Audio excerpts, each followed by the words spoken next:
ಪಿತನ ಸುತನ ಮತ್ತು ಪವಿತ್ರಾತ್ಮರ ನಾಮದಲ್ಲಿ ಆಮೇನ್. ಆತ್ಮನಾದ ದೇವರೇ ಬನ್ನಿರಿ, ನಮ್ಮಲ್ಲಿ ವಾಸ ಮಾಡಲು ಬನ್ನಿರಿ.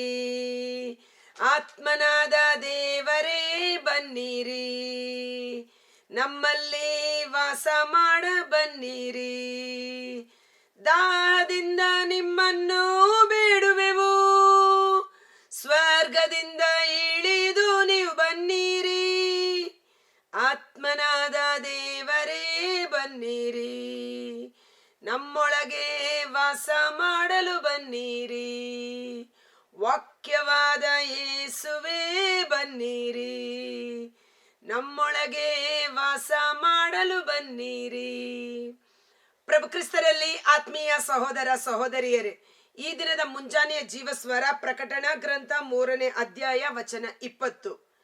ಅನೇಕ ಜನರು ಅಕ್ಕ ಈ ಪ್ರಕಟಣಾ ಗ್ರಂಥದ ವಿವರಣೆ ನಮಗೆ ಬಹಳ ಸ್ಪಷ್ಟವಾಗಿ ಅರ್ಥವಾಗುತ್ತಿದೆ ಎಂದು ಮೆಸೇಜ್ ಅಲ್ಲಿ ಕಳಿಸಿ ನಿಮ್ಮ ಒಂದು ಬೆಂಬಲ, ಒಂದು ಉತ್ತೇಜನವನ್ನು ನೀಡಿದಕ್ಕಾಗಿ, ಪರಿಶುದ್ಧಾತ್ಮರು ನಿಮ್ಮೊಳಗೆ ಕಾರ್ಯ ಮಾಡುತ್ತಿರುವುದಕ್ಕಾಗಿ ದೇವರಿಗೆ ಕೃತಜ್ಞತಾ ಸ್ತುತಿ ಸ್ತೋತ್ರಗಳನ್ನು ಸಲ್ಲಿಸುತ್ತಾ ಈ ಪ್ರಾರ್ಥನಾ ಶುಶ್ರೂಷೆಯನ್ನು, ಪ್ರಕಟಣಾ ಗ್ರಂಥದ ಈ ವಾಕ್ಯ ಪ್ರಬೋಧನೆ ಪವಿತ್ರಾತ್ಮರ ಕೃಪೆಯಿಂದ ಮುನ್ನಡೆಸಲ್ಪಡುವಂತೆ ಪ್ರಾರ್ಥನೆಯಲ್ಲಿ ಇದನ್ನು ನಾವು ಮುನ್ನಡೆಸೋಣ. Praise the Lord. ಪ್ರಕಟಣಾ ಗ್ರಂಥ 3ನೇ ಅಧ್ಯಾಯದ ಕೊನೆಯ ಭಾಗಕ್ಕೆ ಬಂದಿದ್ದೇವೆ. 20 ಮತ್ತು 21. ಇಗೋ, ಬಾಗಿಲ ಬಳಿ ನಿಂತು ತಟ್ಟುತ್ತಾ ಇದ್ದೇನೆ. ಯಾವನಾದರೂ ನನ್ನ ಸ್ವರವನ್ನು ಕೇಳಿಸಿಕೊಂಡು ಬಾಗಿಲನ್ನು ತೆರೆದರೆ ನಾನು ಮನೆಯೊಳಗೆ ಪ್ರವೇಶಿಸುತ್ತೇನೆ, ಅವನ ಸಂಗಡ ಊಟ ಮಾಡುತ್ತೇನೆ ಮತ್ತು ಅವನು ನನ್ನ ಸಂಗಡ ಊಟ ಮಾಡುತ್ತೇನೆ. ಇವತ್ತು 2 ವಾಕ್ಯನ ಧ್ಯಾನಿಸೋಣ. ಮೊದಲನೇದಾಗಿ, ಬಾಗಿಲ ಬಳಿ ತಟ್ಟುತ್ತಾ ನಿಂತಿದ್ದೇನೆ. ಇವತ್ತು ದೇವರು ಬಲವಂತವಾಗಿ ನಮ್ಮೊಳಗೆ ಬಂದು ಕಾರ್ಯ ಮಾಡುವವರಲ್ಲ. ಅವರು ನಮಗೆ ಪೂರ್ಣ ಸ್ವಾತಂತ್ರ್ಯವನ್ನು ಕೊಟ್ಟಿದ್ದಾರೆ. ಇಗೋ, ನಿನ್ನ ಎದುರಿಗೆ ಜೀವ ಮತ್ತು ಮರಣ, ಆಶೀರ್ವಾದ ಮತ್ತು ಶಾಪ, ನೀರು ಮತ್ತು ಬೆಂಕಿ. ಧರ್ಮೋಪದೇಶ ಕಾಂಡ 30:19-20 ನಾವು ನೋಡ್ತೇವೆ. ನಿನ್ನ ಎದುರಿಗೆ ಇಟ್ಟಿದ್ದೇನೆ, ನೀವು ನಿಮ್ಮ ಸಂತತಿ ಸಂತಾನ ಬದುಕಿ ಬಾಳುವಂತೆ ಜೀವವನ್ನ ಆಯ್ಕೆ ಮಾಡಿಕೊಳ್ಳಿ ಎಂಬುದಾಗಿ. ಆಯ್ಕೆಯ ಸ್ವಾತಂತ್ರ್ಯ ನಮಗೆ ಬಿಟ್ಟದ್ದು. ನೀನು ಬಾ ಎಂದು ಕರೆದರೆ ಬಂದು ನಿನ್ನೊಳಗೆ ವಾಸ ಮಾಡಲು ಪ್ರಭು ಯೇಸು ಸಿದ್ಧರಾಗಿದ್ದಾರೆ. ಅದಕ್ಕಾಗಿ ಪ್ರತಿಯೊಬ್ಬರ ಹೃದಯದ ಬಾಗಿಲನ್ನ ತಟ್ಟುತ್ತಾ ಇದ್ದಾರೆ. ರೋಮ 10:21 ನಾವು ನೋಡುತ್ತೇವೆ, ಅವಿಧೇಯರು ಪ್ರತಿಭಟಿಸುವವರು ಆದ ಈ ಜನಾಂಗವನ್ನು ನಾನು ದಿನವಿಡೀ ಕೈ ಚಾಚಿ ಕರೆಯುತ್ತಿದ್ದೇನೆ. ದಿನವಿಡೀ ಪ್ರಭು ಯೇಸು ಕರೆಯುತ್ತಿದ್ದಾರೆ. ಒಂದಲ್ಲ ಒಂದು ವಿಧದಲ್ಲಿ, ಮಗನೇ ಮಗಳೇ ಬಾ, ನನ್ನ ಬಳಿಗೆ ಹಿಂದಿರುಗಿ ಬಾ, ಈಗ ನಾನು ನಿನಗೆ ರಕ್ಷಣೆಯನ್ನು ನೀಡುತ್ತೇನೆ ಎಂಬುದಾಗಿ.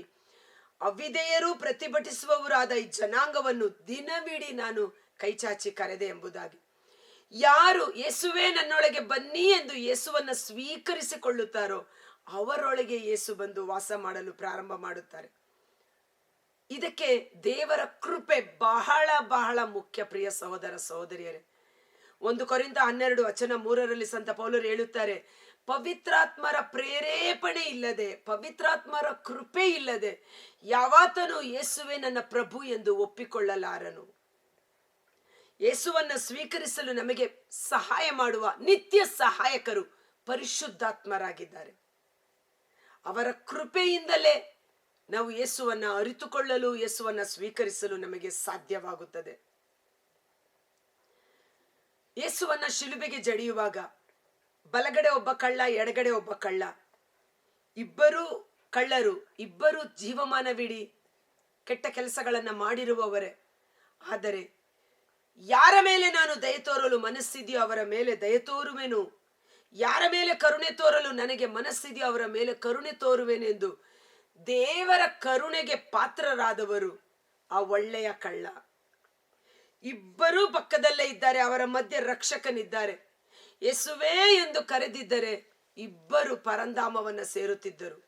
ಆದರೆ ಒಳ್ಳೆಯ ಕಳ್ಳ, ನೀವು ರಾಜ್ಯಾಧಿಕಾರದೊಡನೆ ಬರುವಾಗ ನಾನು ನೆನಪಿಗೆ ತಂದುಕೊಳ್ಳಿ, ನಿಮ್ಮನ್ನು ರಕ್ಷಕನಾಗಿ ನಾನು ವಿಶ್ವಾಸಿಸುತ್ತೇನೆ ಎಂದು ಅರಿಕೆ ಮಾಡಿದ ಕಾರಣ ಹಿಂದೆ ನೀನು ನನ್ನೊಡನೆ ಪರಂಧಾಮದಲ್ಲಿರುವೆ ಎಂದು ಒಳ್ಳೆಯ ಕಳ್ಳ ಅದನ್ನು ಸ್ವೀಕರಿಸಿಕೊಂಡ. ಆದರೆ ಕೆಟ್ಟ ಕಳ್ಳ, ಅವನ ಹೃದಯ ಕಠಿಣವಾಗಿತ್ತು. ದೇವರ ಕರುಣೆಯನ್ನು ಸವಿಯಲು ಸಾಧ್ಯವಾಗದೆ ಆ ಕಾಠಿಣ್ಯತೆ ನಿಮಿತ್ತ ರಕ್ಷಣೆ ಸಮೀಪದಲ್ಲಿದ್ದರೂ ಅವನು ದೂರವಾಗಿ ಹೋದ. ಬಾ ಎಂದು ಕರೆದರೆ ನಾನು ನಿಮ್ಮೊಳಗೆ ಬಂದು ವಾಸ ಮಾಡುತ್ತೇನೆ. ಎಮ್ಮಾವು ಗ್ರಾಮದಲ್ಲಿ ಇಬ್ಬರು ಶಿಷ್ಯರು, ಅವರು ಯೇಸುವಿನ ಕುರಿತು ಮಾತನಾಡಿಕೊಂಡು ಹೋಗುತ್ತಿದ್ದರು. ಅವರ ಹೃದಯದಲ್ಲಿ ಕಳವಳ, ನಿರಾಸೆ, ಬೇಸರ, ದುಃಖ, ಭಯ. ನಾವು ಯೇಸು ನಮ್ಮೊಟ್ಟಿಗಿದ್ದಾಗ ಎಷ್ಟು ಚೆನ್ನಾಗಿರ್ತಿತ್ತು, ಯೇಸು ನಮ್ಮೊಟ್ಟಿಗಿರುತ್ತಾರೆಂದು ನಾವು ಭಾವಿಸಿದೆವಲ್ಲವಾ, ನಮ್ಮ ನಂಬಿಕೆ ನಿರೀಕ್ಷೆ ಹಾಳಾಯಿತು ಎಂದು ಕಳವಳದಿಂದ ಮಾತನಾಡಿಕೊಂಡು ಹೋಗುತ್ತಿರುವಾಗ ಅವರ ಮಧ್ಯೆ ಯೇಸು ಪ್ರತ್ಯಕ್ಷರಾಗುತ್ತಾರೆ. ಅವರು ಮಾತನಾಡುವಾಗಲೂ ಅವರಿಗೆ ಯೇಸು ಎಂದು ಗುರುತಿಸಲು ಸಾಧ್ಯವಾಗಲಿಲ್ಲ. ಆದರೆ ಅವರು ಒಂದು ಕೋರಿಕೆಯನ್ನ ಯೇಸುವಿನ ಮುಂದೆ ಇಟ್ಟರು. ಕತ್ತಲಾಗುತ್ತಿದೆ, ಬನ್ನಿ, ಬಂದು ನಮ್ಮೊಡನೆ ತಂಗಿರಿ. ಕತ್ತಲಾಗಿದೆ, ಬನ್ನಿ, ನಮ್ಮ ಮನೆಗೆ ಬನ್ನಿ, ನಮ್ಮೊಡನೆ ತಂಗಿರಿ ಎಂಬುದಾಗಿ. ಯೇಸುವನ್ನ ಅವರು ಅವರ ಮನೆಗೆ ಬರಮಾಡಿಕೊಂಡ ಕಾರಣ ಅಲ್ಲಿ ರೊಟ್ಟಿಯನ್ನು ಮುರಿದು ಹಂಚಿಕೊಡುವಾಗ ಇದು ಯೇಸು ಎಂದು ಗುರುತಿಸಿದರು. ಅವರ ಹೃದಯ ಕುತೂಹಲದಿಂದ ಕುದಿಯಿತು. ದೇವರನ್ನ, ಪ್ರಭು ಯೇಸುವಿನ ಪುನರುತ್ಥಾನಕ್ಕೆ ದೊಡ್ಡ ಸಾಕ್ಷಿಗಳಾಗಿ ಮಾರ್ಪಟ್ಟರು. ಇವತ್ತು ಯೇಸುವೆ ನನ್ನ ಮನೆಗೆ ಬನ್ನಿ. ಮಾರ್ತಾ ಮತ್ತು ಮರಿಯ ಮರಣದ ದುಃಖದಲ್ಲಿ ಮುಳುಗಿ ಹೋಗಿದ್ದರು. ಇಡೀ ಕುಟುಂಬ ಶೋಕ ತಪ್ತವಾಗಿತ್ತು. ಆದರೆ ಆ ಸಮಯದಲ್ಲಿ ಅವರು ಯೇಸುವಿಗೆ ಕರೆ ಕಳಿಸಿದ್ದರು. ಯೇಸು ನಮ್ಮ ಮನೆಗೆ ಬಂದರೆ ನನ್ನ ತಮ್ಮ ಗುಣವಾಗುತ್ತಾನೆ ಎಂದು. ಯೇಸು ತಡವಾಗಿ ಆದರೂ ಸಹ ಅವರ ಮನೆಗೆ ಬಂದರು. ಮನುಷ್ಯನಿಗೆ ಅದು ತಡ, ದೇವರಿಗೆ ತಕ್ಕ ಸಮಯ. ಯೇಸು ಅವರ ಮನೆಗೆ ಬಂದಾಗ ಅಲ್ಲಿದ್ದ ದುಃಖ ಸಂತೋಷವಾಗಿ ಮಾರ್ಪಾಡಾಯಿತು. ಮರಣ ಪುನರುತ್ಥಾನವಾಗಿ ಮಾರ್ಪಾಡಾಯಿತು. ಸತ್ತು 4 ದಿನ ಕೊಳೆತು ನಾರುತ್ತಿದ್ದ ಲಾಜರನ ಶರೀರವನ್ನ ಪ್ರಭು ಯೇಸು ಮತ್ತೆ ಜೀವಕ್ಕೆ ಎಬ್ಬಿಸಿದರು. ಆ ಶತಾಧಿಪತಿ, ನೀವು ನನ್ನ ಮನೆಗೆ ಬರುವಷ್ಟು ಯೋಗ್ಯತೆ ನನಗಿಲ್ಲ, ನಿಮ್ಮ ವಾಕ್ಯ ಕಳುಹಿಸಿದರೆ ಸಾಕು ಎಂದ. ನಿಮ್ಮ ವಾಕ್ಯ ನನ್ನ ಮನೆಗೆ ಬಂದರೆ ಸಾಕು. ಎಂಥ ವಿಶ್ವಾಸ! ಇವತ್ತು ನಮ್ಮ ಮನೆಗಳಿಗೆ ಬರುತ್ತಿರುವ ಈ ಜೀವದ ವಾಕ್ಯ, ಈ ಜೀವಸ್ವರದ ವಾಕ್ಯವನ್ನ ವಿಶ್ವಾಸಿಸಿ ಯೇಸುವನ್ನ ಪೂರ್ಣ ಹೃದಯದಿಂದ ಅಂಗೀಕರಿಸೋಣ. ಮಾತೆ ಮರಿಯಮ್ಮನವರು ಗರ್ಭದಲ್ಲಿ ಯೇಸುವನ್ನ ಇಟ್ಟುಕೊಂಡು, ಈ ಕ್ರಿಸ್ತ ಜಯಂತಿ ಹಬ್ಬ ಅಲ್ವಾ, ಮನೆ ಮನೆಯ ಬಾಗಿಲನ್ನ ತಟ್ಟಿದರು. ಸ್ವಲ್ಪ ಸ್ಥಳ ಕೊಡಿ, ರಕ್ಷಕನು ಜನಿಸಲಿದ್ದಾನೆ. ನಿಮ್ಮ ಮನೆಯಲ್ಲಿ, ನಿಮ್ಮ ಮನದಲ್ಲಿ, ನಿಮ್ಮ ಹೃದಯದಲ್ಲಿ, ನಿಮ್ಮ ಕುಟುಂಬದಲ್ಲಿ, ಈ ಲೋಕದಲ್ಲಿ ಜನಿಸಲಿದ್ದಾನೆ. ಅವರು ಯಾರು ಬಾಗಿಲನ್ನ ತೆರೆಯಲಿಲ್ಲ. ಇವತ್ತು ನಮ್ಮ ಬಾಗಿಲು ಸಹ ಯೇಸುವಿಗಾಗಿ ಮುಚ್ಚಲ್ಪಟ್ಟಿದ್ದರೆ ಇವತ್ತು ಪೂರ್ಣ ಹೃದಯದಿಂದ ತೆರೆಯೋಣ. ಬಾಗಿಲು ತೆರೆಯುವುದೆಂದರೇನು? ನಮ್ಮ ಬಾಯಿಯಿಂದ ಅರಿಕೆ ಮಾಡುವುದು. ಯೇಸುವೇ, ನೀವೇ ನನ್ನ ರಕ್ಷಕರು, ಬನ್ನಿ, ನನ್ನ ಹೃದಯವೆಂಬ ಮನೆಗೆ ಬನ್ನಿ, ನನ್ನ ಕುಟುಂಬಕ್ಕೆ ಬನ್ನಿ, ನನ್ನ ಮಕ್ಕಳಲ್ಲಿ ಬಂದು ವಾಸ ಮಾಡಿ, ನೀವು ಆಳ್ವಿಕೆ ಮಾಡಿ ಎಂಬುದಾಗಿ. ಮಾತೆ ಮರಿಯಮ್ಮನವರ ಉದರದಲ್ಲಿದ್ದ ಯೇಸುವಿಗೆ ಯಾರು ಸ್ಥಳ ಕೊಡದೆ ಇದ್ದ ಕಾರಣ ಗೋದಲಿಯಲ್ಲಿ ಪ್ರಭು ಯೇಸುವಿನ ಜನನ ಉಂಟಾಯಿತು. ಆ ಶತಾಧಿಪತಿ ಹೇಳುತ್ತಾನೆ, ನಿಮ್ಮ ವಾಕ್ಯ ನನ್ನ ಮನೆಗೆ ಬಂದರೆ ಸಾಕು. ಇವತ್ತು ದೇವರ ವಾಕ್ಯ, ಜೀವ ಕೊಡುವ ವಾಕ್ಯ, ಜೀವ ಸ್ವರ ನಮ್ಮೊಬ್ಬೊಬ್ಬರ ಮನೆಗಳಿಗೆ ದೇವರು ಕಳಿಸಿಕೊಡುತ್ತಿದ್ದಾರೆ. ನಾವಿರುವ ಸ್ಥಳಗಳಿಗೆ ಜೀವ ಸ್ವರ ಬರುತ್ತಿದೆ. ಯೇಸುವೇ, ಈ ವಾಕ್ಯವನ್ನು ವಿಶ್ವಾಸಿಸುತ್ತೇನೆ, ಈ ವಾಕ್ಯ ನನ್ನ ಕುಟುಂಬದಲ್ಲಿ ಕಾರ್ಯ ಮಾಡಲಿ ಎಂದು ನೀವು ಒಪ್ಪಿ ಆ ವಾಕ್ಯವನ್ನ ಬರಮಾಡಿಕೊಂಡರೆ ಅದು ನಿಮ್ಮಲ್ಲಿ ಜೀವಂತವಾಗಿ ಕಾರ್ಯವೆಸಗುತ್ತದೆ. Praise the Lord, hallelujah. ಮತ್ತೊಬ್ಬ ಅಧಿಕಾರಿ, 12 ವರ್ಷದ ಮಗಳು ಮರಣಾವಸ್ಥೆಯಲ್ಲಿದ್ದಾಳೆ, ನನ್ನ ಮನೆಗೆ ಬಂದು ಗುಣ ಮಾಡಿ ಎಂದರು. ಯೇಸು ಹೋಗುವ ದಾರಿಯಲ್ಲಿ ಮನೆಯ ಸೇವಕರು ಬಂದು ಹೇಳುತ್ತಾರೆ, ನಿನ್ನ ಮಗಳು ಮರಣ ಹೊಂದಿದ್ದಾಳೆ, ಇನ್ನು ಗುರುವಿಗೆ ತೊಂದರೆ ಕೊಡಬೇಡ. ಆಗ ಯೇಸು ಆತನಿಗೆ ನುಡಿದರು, ನಿನಗೆ ವಿಶ್ವಾಸ ಹೊಂದಿರಲಿ, ನಿನಗೆ ನಂಬಿಕೆ ಹೊಂದಿರಲಿ ಎಂಬುದಾಗಿ. ಆತನ ನಂಬಿಕೆ ಏನು? ಯೇಸು ನನ್ನ ಮನೆಗೆ ಬಂದರೆ ಸಾಕು, ಯೇಸು ನನ್ನ ಮನೆಗೆ ಬಂದರೆ ನನ್ನ ಮಗಳನ್ನ ಜೀವಕ್ಕೆ ಎಬ್ಬಿಸುತ್ತಾರೆ ಎಂಬುದಾಗಿ. ಆತ ನಂಬಿ ಯೇಸುವಿನೊಡನೆ ಪ್ರಯಾಣವನ್ನ ಮುಂದುವರಿಸಿದ. ಯೇಸು ಆ ಅಧಿಕಾರಿಯ ಮನೆಗೆ ಹೋದಾಗ ಆದಂತ ಅದ್ಭುತ, 12 ವರ್ಷ ಸತ್ತು ಬಿದ್ದಿದ್ದ ಮಗಳು ತಲಿತಾಖೂಮ್ ಎಂಬ ಜೀವ ವಾಕ್ಯ ಅವಳ ಹೃದಯಕ್ಕೆ ಹೋದಾಗ ಅವಳು ಜೀವಂತವಾಗಿ ಎದ್ದು ನಿಂತಳು. ಇವತ್ತು ನಮ್ಮೊಬ್ಬೊಬ್ಬರ ಮನೆಗೆ, ನಮ್ಮೊಬ್ಬೊಬ್ಬರ ಹೃದಯವೆಂಬ ಗೋದಲಿಯಲ್ಲಿ ಪ್ರಭು ಯೇಸು ಜನಿಸಲು ಇಚ್ಛಿಸುವವರಾಗಿದ್ದಾರೆ. ಇಗೋ, ನಾನು ಬಾಗಿಲ ಬಳಿ ತಟ್ಟುತ್ತಾ ನಿಂತಿದ್ದೇನೆ. ನೀವು ಹೃದಯವನ್ನು ತೆರೆದು ಯೇಸುವೇ ನನ್ನವಳು ಬಾ ಎಂದರೆ ನಾನು ಬಂದು ನಿಮ್ಮಲ್ಲಿ ವಾಸಿಸುತ್ತೇನೆ ಎಂಬುದಾಗಿ. ಯೋಹಾನನು ಬರೆದ ಶುಭ ಸಂದೇಶ 14ನೇ ಅಧ್ಯಾಯ ವಚನ 23 ಬಹಳ ಚೆನ್ನಾಗಿದೆ. ಮತ್ತೆ 21ರಿಂದ ಓದೋಣ. ಅವಿಧೇಯರು ಪ್ರತಿಭಟಿಸುವವರಾದ ಈ ಜನಾಂಗ ಯೇಸುವನ್ನ ಸ್ವೀಕರಿಸಲಿಲ್ಲ. ಯೋಹಾನನು ಬರೆದ ಶುಭ ಸಂದೇಶ 14ನೇ ಅಧ್ಯಾಯ ವಚನ 21ರಿಂದ 23 ಓದುವ. ಯೋಹಾನ 1ನೇ ಅಧ್ಯಾಯ ವಚನ 10ರಿಂದ 13ನೇ ವಚನ ಓದೋಣ. ಓಕೆ. ಯೋಹಾನ 14:21. ನನ್ನ ಆಜ್ಞೆಗಳನ್ನು ಅಂಗೀಕರಿಸಿ ಅವುಗಳ ಪ್ರಕಾರ ನಡೆಯುವವನೇ ನನ್ನನ್ನು ಪ್ರೀತಿಸುವವನು. ನನ್ನನ್ನು ಪ್ರೀತಿಸುವವನು ನನ್ನ ಪಿತನಿಗೂ ಪ್ರಿಯನಾಗಿರುವನು.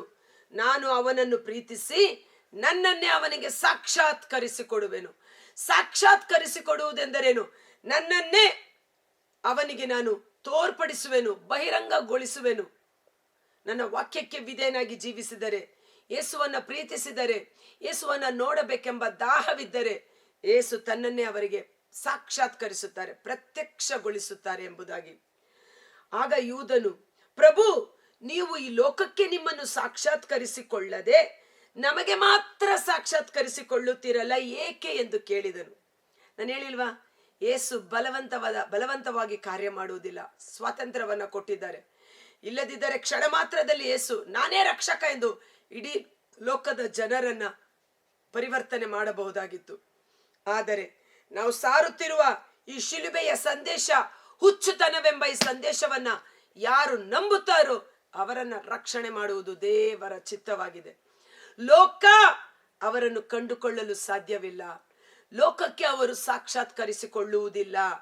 ಬದಲಿಗೆ ನನ್ನನ್ನು ಪ್ರೀತಿಸುವವನು ನನ್ನ ಮಾತನ್ನು ಕೈಗೊಂಡು ನಡೆಯುವನು, ಅವನನ್ನು ನನ್ನ ಪಿತನೂ ಪ್ರೀತಿಸುವರು. ನಾವಿಬ್ಬರೂ ಅವನ ಬಳಿ ಬಂದು ಅವನಲ್ಲಿ ವಾಸ ಮಾಡುವೆವು. Praise the lord.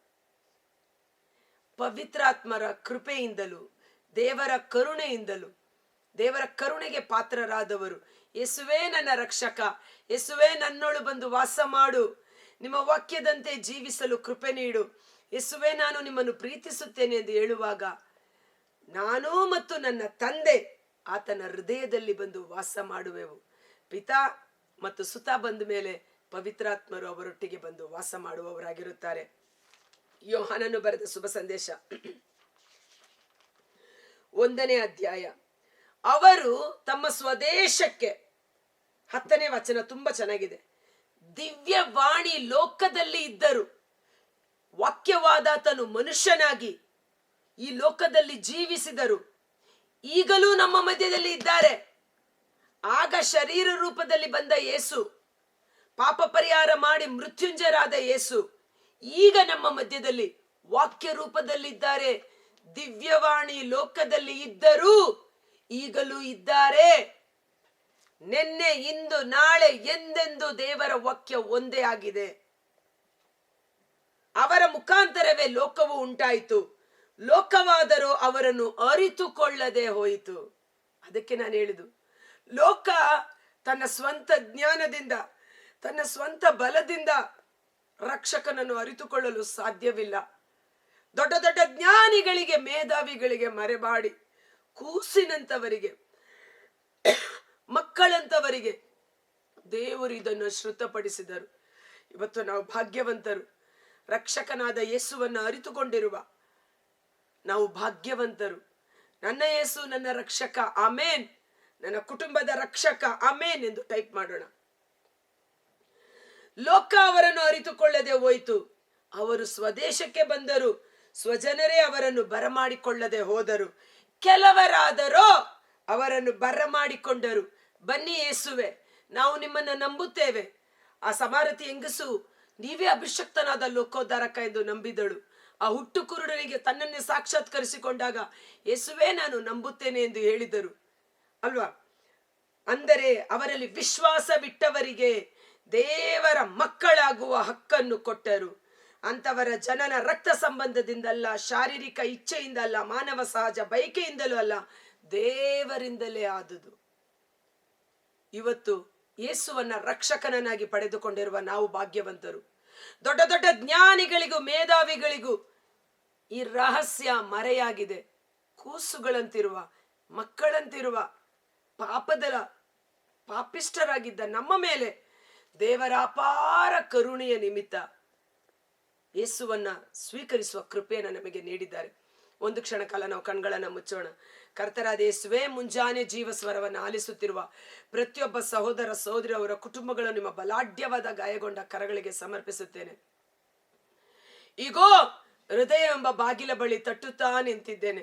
ಯಾರಾದರೂ ನನ್ನ ಸ್ವರ, ಈ ನನ್ನ ವಾಕ್ಯವನ್ನ ಕೇಳಿ ಬಾಗಿಲು ತೆರೆದರೆ ನಾನು ಅವರೊಳಗೆ ಬಂದು ವಾಸ ಮಾಡುತ್ತೇನೆ. ಯೇಸುವೆ, ನಮ್ಮೊಳಗೆ ಬನ್ನಿರಿ, ನಮ್ಮ ಕುಟುಂಬದಲ್ಲಿ ಬನ್ನಿರಿ. ರಾಜಾದಿರಾಜನಾಗಿ ನಮ್ಮ ಕುಟುಂಬವನ್ನ ನೀವು ಆಳ್ವಿಕೆ ಮಾಡಿರಿ. ಪ್ರೇಷಿತರ ಕಾರ್ಯಕಲಾಪಗಳು 16:14 ಪೌಲನು ಸುವಾರ್ತೆಯನ್ನ ಸಾರುತ್ತಿದ್ದಾಗ ಅದನ್ನು ಆಲಿಸುತ್ತಿದ್ದ ಲಿಡಿಯಾ ಎಂಬ ಮಹಿಳೆಯ ಹೃದಯವನ್ನ ತೆರೆದ ಕಾರಣ ಆಕೆ ವಾಕ್ಯವನ್ನ ಕೇಳಿ ಯೇಸುವನ್ನ ರಕ್ಷಕನನ್ನಾಗಿ ಸ್ವೀಕರಿಸಿಕೊಂಡು ಇಡೀ ಕುಟುಂಬ ದೀಕ್ಷಾ ಸ್ನಾನವನ್ನ ಪಡೆದುಕೊಂಡಿತು. ಇವತ್ತು ಯಾರೆಲ್ಲ ಕಠಿಣವಾದ ಹೃದಯದಲ್ಲಿ ಯೇಸುವನ್ನ ತಿರಸ್ಕರಿಸಿದ್ದಾರೋ ಅವರೆಲ್ಲರ ಮೇಲೆ ಪರಿಶುದ್ಧಾತ್ಮರ ಕೃಪೆ ಇಳಿದು ಬರಲಿ. ಅವರ ಕಲ್ಲಾದ ಹೃದಯಗಳು ಯೇಸುವಿನ ನಾಮದಲ್ಲಿ ಮಾಂಸದ ಹೃದಯವಾಗಿ, ಪ್ರೀತಿಯ ಹೃದಯವಾಗಿ, ಯೇಸುವನ್ನು ಬರಮಾಡಿಕೊಳ್ಳುವ ಹೃದಯವಾಗಿ ಮಾರ್ಪಡಲಿ. ಲಿಡಿಯಳಲ್ಲಿ ಕಾರ್ಯ ಮಾಡಿದ ಪರಿಶುದ್ಧಾತ್ಮರ ಶಕ್ತಿ ಕೊರ್ನೇಲಿಯ ಮತ್ತು ಅವನ ಕುಟುಂಬಸ್ಥರಲ್ಲಿ ಪೇತ್ರನು ದೇವರ ವಾಕ್ಯವನ್ನ ಸಾರುವಾಗ ಯೇಸುವೇ ನಮ್ಮ ರಕ್ಷಕ ಎಂದು ಅವರೆಲ್ಲರೂ ವಿಶ್ವಾಸಿಸುವಂತೆ ಅವರ ಹೃದಯವನ್ನ ತೆರೆದು ಪರಿಶುದ್ಧಾತ್ಮರು ಅಭಿಷೇಕವಾಗಿ ಇಳಿದು ಬಂದು ರಕ್ಷಣೆಯ ಅನುಭವವನ್ನು ಪಡೆದುಕೊಂಡ ರೀತಿಯಲ್ಲಿ ಈ ಜೀವಸ್ವರವನ್ನು ಆಲಿಸುತ್ತಿರುವ ಪ್ರತಿಯೊಬ್ಬರ ಋಣ್ಮನಗಳು ಯೇಸುವಿಗಾಗಿ ತೆರೆಯಲ್ಪಡಲಿ. ರಕ್ಷಕನು ನಮ್ಮ ಹೃದಯದಲ್ಲಿ ಜನಿಸಲಿ. ರಕ್ಷಣೆಯ ಅಭಿಷೇಕ ನಮ್ಮಲ್ಲೂ ನಮ್ಮ ಕುಟುಂಬದಲ್ಲೂ ಸಂತತಿ ಸಂತಾನದ ಮೇಲೂ ಸುರಿಸಲ್ಪಡಲಿ. ಇನ್ನು ಯಾರೆಲ್ಲ ಈ ರಕ್ಷಣಾ ಅನುಭವಕ್ಕೆ ಬಂದಿಲ್ಲವೋ, ಯಾರೆಲ್ಲ ಯೇಸುವಿಗೆ ಬಾಗಿಲನ್ನ ಮುಚ್ಚಿಟ್ಟಿದ್ದಾರೋ, ಹೆಬ್ಬಾಗಿಲುಗಳು ತೆರೆಯುವಂತ ದೇವರು ಅವರ ಕಲ್ಲಾದ ಹೃದಯಗಳು ತೆರೆಯಲ್ಪಡಲಿ. ಯಾರೊಬ್ಬರೂ ನಾಶವಾಗದೆ ಎಲ್ಲರೂ ಸತ್ಯ ವಾಕ್ಯ ಯೇಸುವನ್ನ ಅರಿತು ರಕ್ಷಣೆಯನ್ನ ಪಡೆದುಕೊಳ್ಳುವಂತೆ ಯೇಸುವಿನ ಅದ್ಭುತಕರವಾದ ನಾಮದಲ್ಲಿ ಪ್ರಾರ್ಥಿಸಿ ಬೇಡಿ ಹೊಂದಿಕೊಳ್ಳುತ್ತೇವೆ. ಆಮೆನ್. God bless you.